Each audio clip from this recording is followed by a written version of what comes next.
All right, y'all. This is going to be an interesting video, as I promised. Okay, so how do I break this down? Well, imagine if I told you that you could take a particular chemical, DMT, and then stare into a laser and see code, right?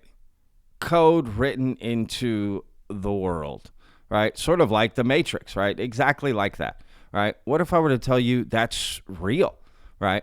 Because there is someone claiming to have discovered this, basically. His name is Danny Goler. He is a filmmaker out of Los Angeles.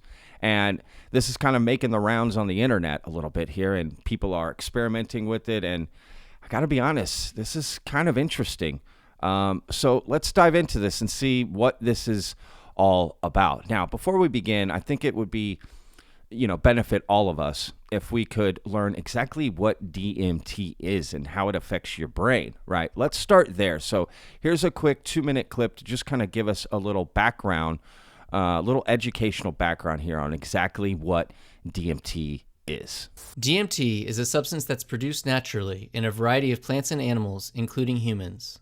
The functions of naturally produced DMT are unclear, but DMT is also a potent psychoactive drug known for its ability to produce intense but relatively short-lived hallucinations and psychedelic experiences. When used recreationally, DMT is typically smoked, but it's also the main psychoactive ingredient in ayahuasca, a brewed drink that produces longer-lasting psychedelic effects. Although orally administered DMT is rapidly degraded by an enzyme called monoamine oxidase, ayahuasca is brewed with plants that contain inhibitors of this enzyme, enabling the DMT in ayahuasca to remain active even though it's administered orally. The pharmacology of DMT is not well understood. The drug has actions at a variety of receptors in the nervous system, but its best characterized effects are its ability to stimulate a wide range of serotonin receptor subtypes. Studies suggest that DMT's action at the 5-HT2A serotonin receptor is especially important for producing its characteristically intense visual hallucinations. At the same time, stimulation of the 5-HT2A receptor alone does not seem to be sufficient to cause the hallucinations experienced by DMT users. Thus, it's thought that other serotonin receptor subtypes might be involved in these effects, and some evidence suggests that receptors for the neurotransmitter glutamate may play a role as well. It's also possible that DMT's actions at other receptors, such as sigma-1 receptors and traceamine-associated receptors, may contribute to the drug's effects, but more research is needed to elucidate DMT's full mechanism of action. DMT, like many other psychedelic drugs, is now gaining attention for its therapeutic potential. Studies with ayahuasca have found the drink to have beneficial effects in the treatment of depression, anxiety, and addiction, and studies are currently underway to investigate the possibility of DMT alone offering some of the same benefits. All right, now that we understand exactly a little bit more of what DMT is, and let me preface this by saying, this next segment anyway, by saying that by no means am I encouraging anyone to try this. I recommend, doctor assistance. I am by no way recommending partaking and doing anything like this. I'm just telling you what other people have done. So be very careful out there. This isn't an endorsement or anything like that. You have to be careful when it comes to substances. All right. That is absolutely paramount. So I just want to make that clear. Now, let's dive into this. All right. So let's take a listen to an explanation from Danny, exactly explaining what is occurring, right, from his own mouth and how he kind of came upon this, right? Again, Danny Goler on the Danny Jones podcast talking about this. You have basically found a tear in the fabric of reality. You found a way under the map, so as people that play video games would say. I get that's a really good way of putting it. Yeah. Yeah. Can you, first of all, explain exactly what you discovered and how you discovered it, and then we'll kind of we'll sum that up. Then we'll start from the beginning, sure, and then go through a linear fashion of how this all happened. Okay, so in short, I basically discovered that there is a way. There's this phenomena on DMT that a lot of people are experiencing similar things. Emphasis on similar, like very similar, but similar. And I asked, because I've done it so many times, I asked myself, okay, wait a second. I don't think there's any possibility at this point for me to believe that this is somehow mind-made, whatever we call mind-made, right?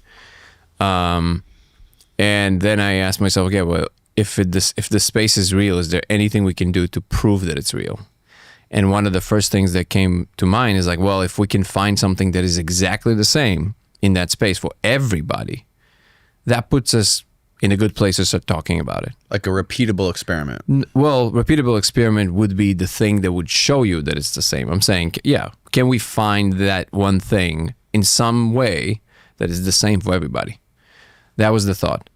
It took me years to figure it out, and we can talk about the details of how I figured it out at the end. But this one component, which essentially is what I discovered, if you project a diffracted laser on the surface, which just means a band of a laser, just like the thing that scans barcodes in a supermarket, and you smoke DMT, you will see code running in the surface that you're projecting the laser on.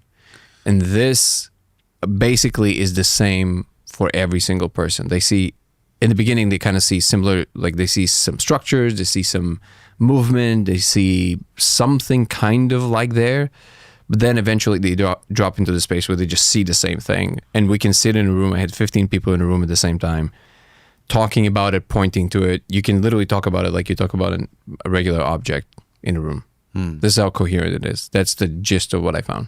All right, now let's take a look at exactly the experiment, right? Like exactly what's going on, right? And get a little more detail from Danny,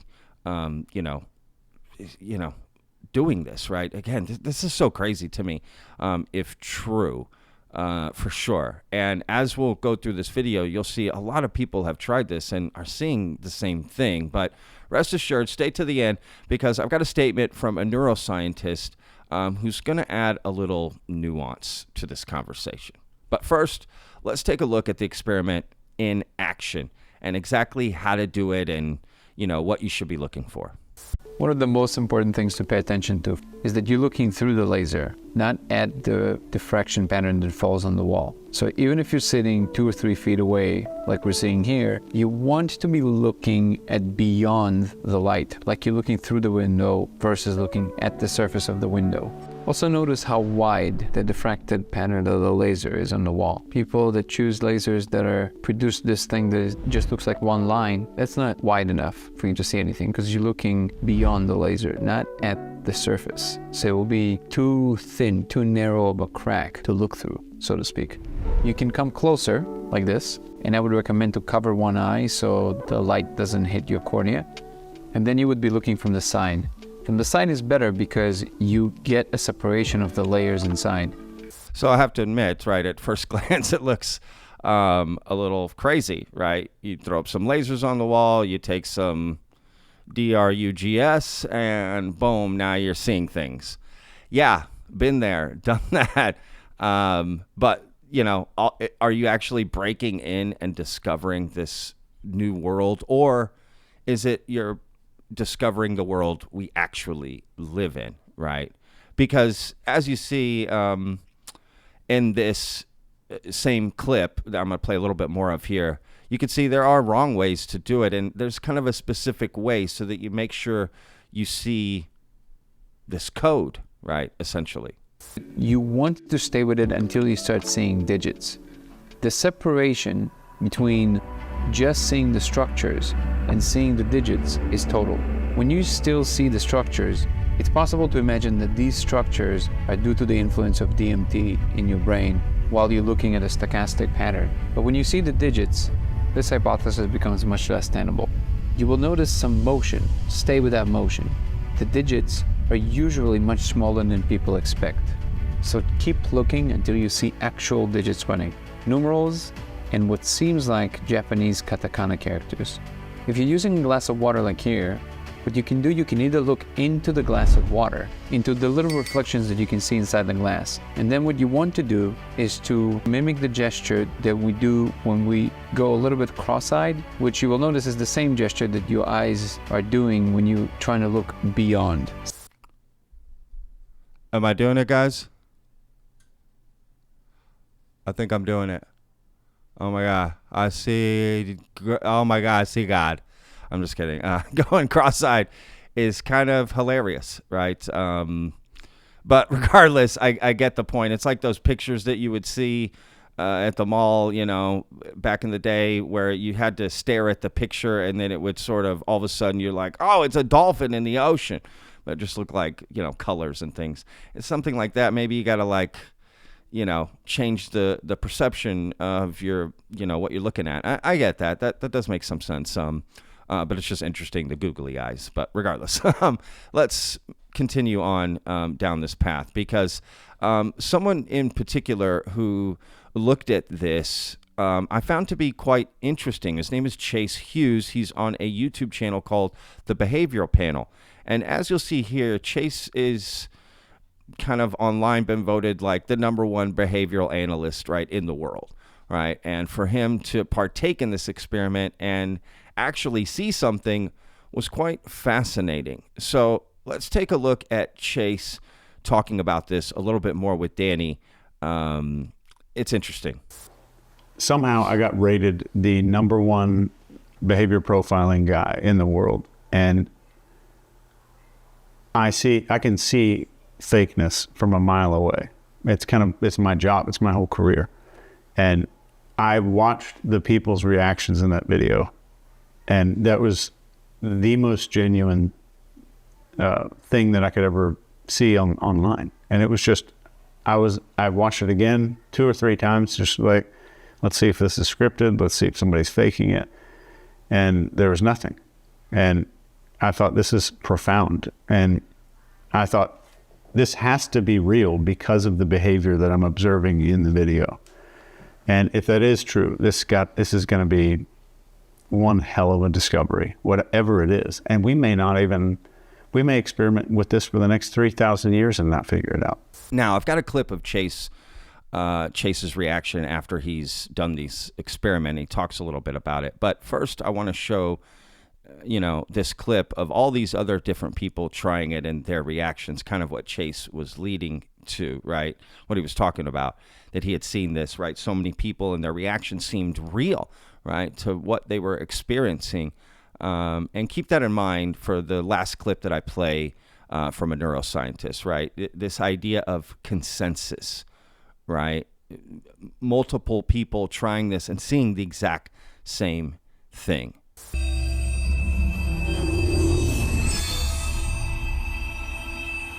But then it was actually like, whoa, what is happening? Am I losing my mind? But then I showed other people, and things kept getting weirder. Just for the record, I haven't told him anything. Okay, just tell me what you see. Oh my God, come on. Wow, what the fuck? Holy shit. I just saw something. Yeah. What the fuck? Oh, I see that. I feel it. So I have to admit, that is very interesting, right? You have a lot of people trying this and seeing this thing, right? And their reaction seems genuine, but it's hard to tell, right? Because they're on DRUGS, right? Because does that affect things? It could, but if that's the way in, I don't know, right? Again, a lot of this is being used for testing, right?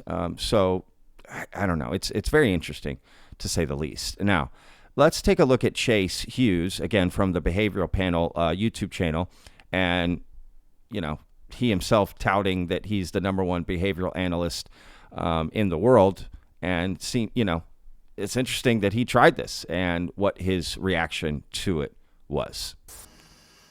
So Chase is, welcome to the family. It's good to be here.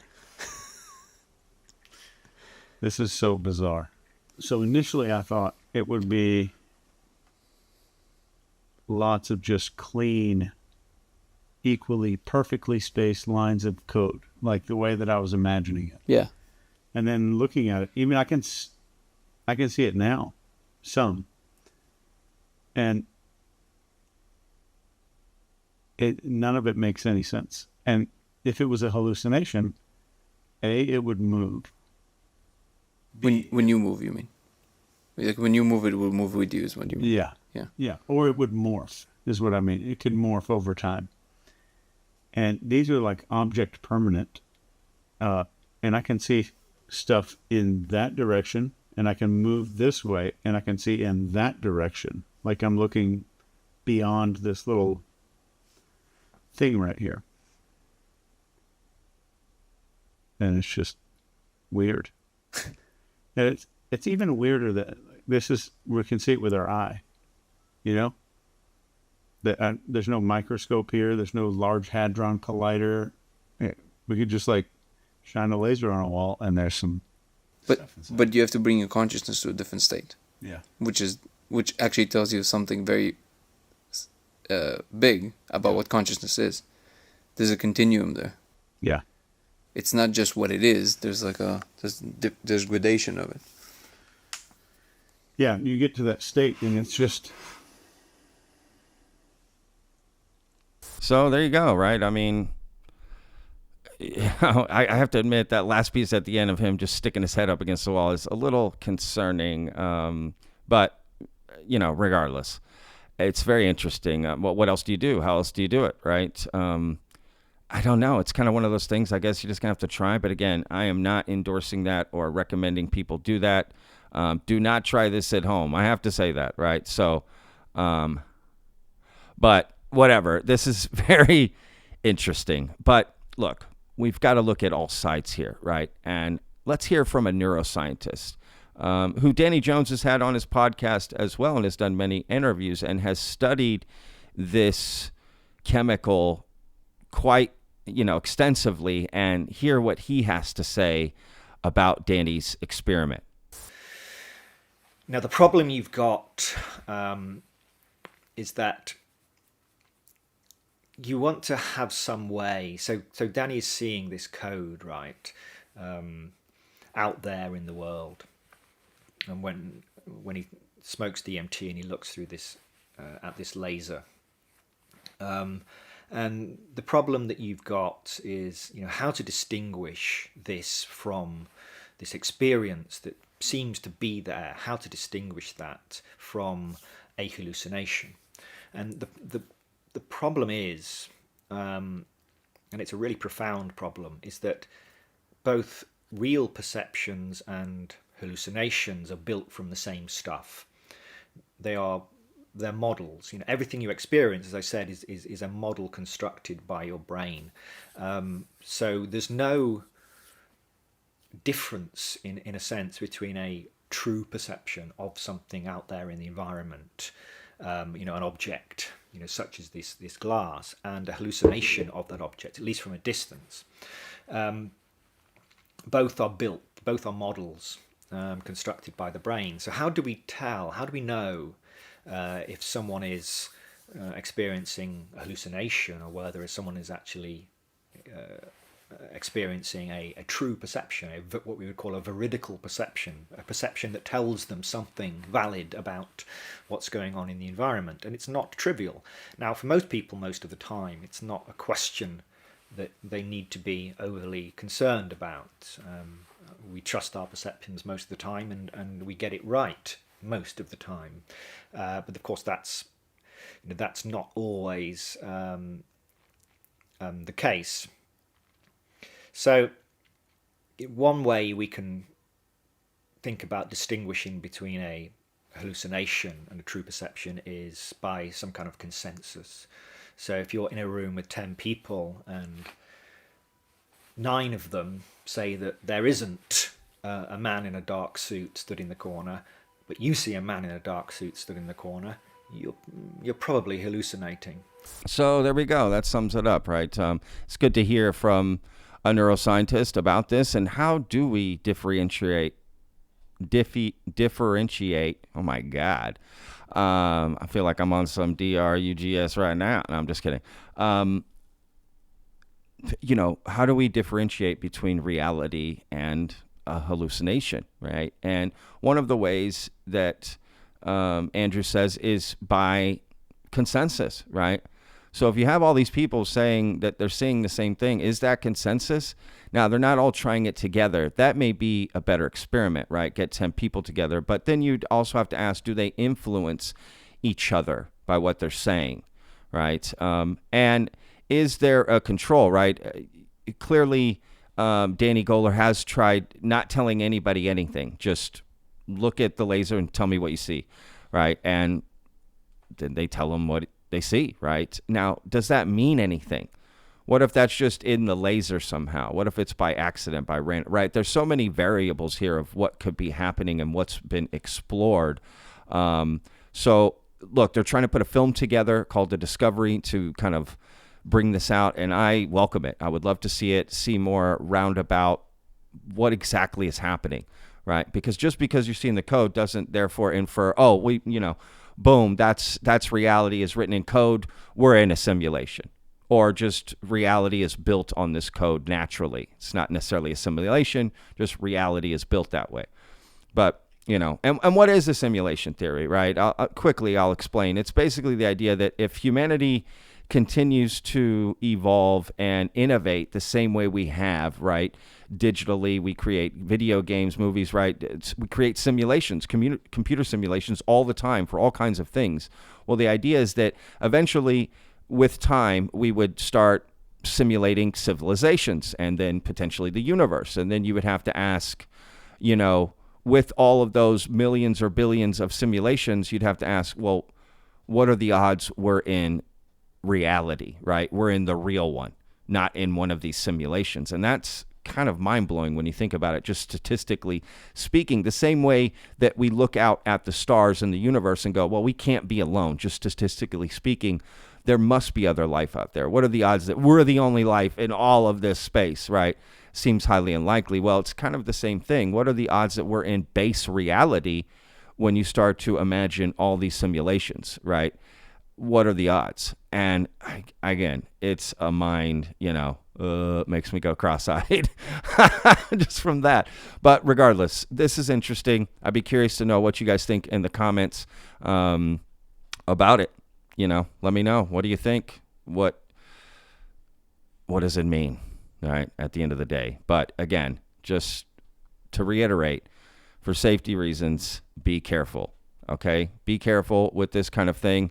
You have to take it with a lot of precaution and make sure you're doing it the right way and looking into this, right? So regardless, let me know what you guys think in the comments. I'll see you guys on tomorrow's video. Remember, every day's a gift, y'all. Peace! I live inside my own world of make-believe. Kids screaming in the cradles, profanities. I see the world through ice covered in ink and bleach. Cross out the ones who heard my cries and watched me weep.